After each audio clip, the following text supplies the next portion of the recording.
ஸ்டாலின் அவர்கள் வந்து 1,30,00,000 பேருக்கு நான் இந்த உதவித்தொகையை தரேன் அப்படின்ட்டுருக்காப்புல. அதாவது ஒரு மக்கள் வந்து ஒருத்தவங்கிட்ட வட்டிக்கு கடன் வாங்கினா கூட 2000, 1000 உனக்கு தரமாட்டாங்க.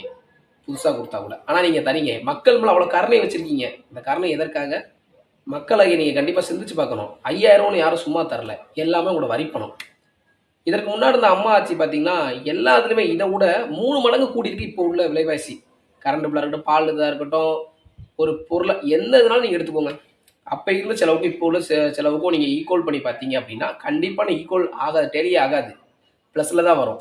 அந்த அளவு தான் இன்னைக்கு திமுக ஆட்சி வந்து வச்சிருக்கு. மக்களாகிய நீங்க ஒண்ணு புரிஞ்சுக்கணும். தமிழ்நாட்டுக்கு வந்து பார்த்தீங்கன்னா, 4,50,00,000 கடன் இருந்துச்சு. எப்ப? அப்ப அண்ணா ஆண்டதுலேருந்து கடைசி எடப்பாடி அவர்கள் ஆண்ட வரைக்கும் 4,50,00,000 தான் இருந்துச்சு. ஐயா அதில கலைஞர் ஆண்டிருக்காப்புல, ஜெயலலிதா ஆண்டிருக்காங்க, எம்ஜிஆர் ஆண்டிருக்காங்க, ஸ்டா அறிஞர் அண்ணா ஆண்டிருக்காப்புல. இத்தனை பேர் ஆண்டு 4,00,000 தான். ஆனா இந்த 2.0 மாடல் ஆட்சி இருக்கு பார்த்தீங்களா? இவங்க 9,00,000 5,50,000 மட்டும் கடன் மட்டும் வச்சிருக்காங்க. கடன் எதுக்கு வாங்குனாங்க? இந்த 5,000 குடுக்குறதுன்னு நினைச்சீங்களா? அவங்களோட கடனையும், அவங்களோட கடமைகளையும் அடைக்கிறதுக்காக.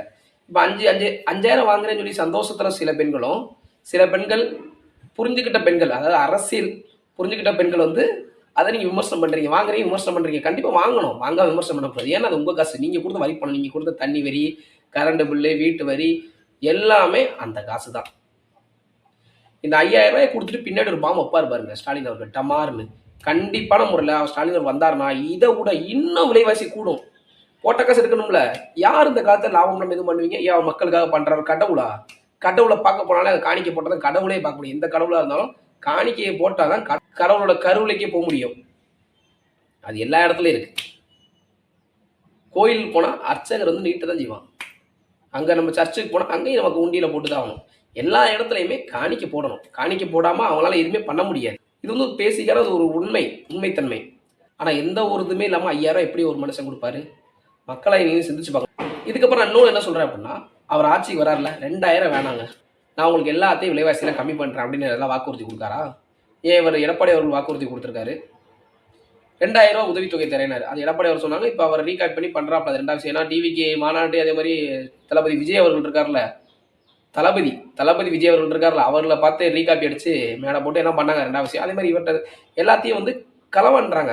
ஒருத்தவங்க கொடுத்த வாக்குறுதியை கலந்து போறாங்க. அது ரைட்டு, பிரச்சனை இல்லை, வாக்குறுதியை போட்டோம். ஆனா இவங்க விலைவாசியை குறைக்காங்களா? குறைக்க மாட்டாங்க. கல்வி கடன் ரத்து பண்ணாங்களா? விவசாய கடன் ரத்து பண்ணாங்களா?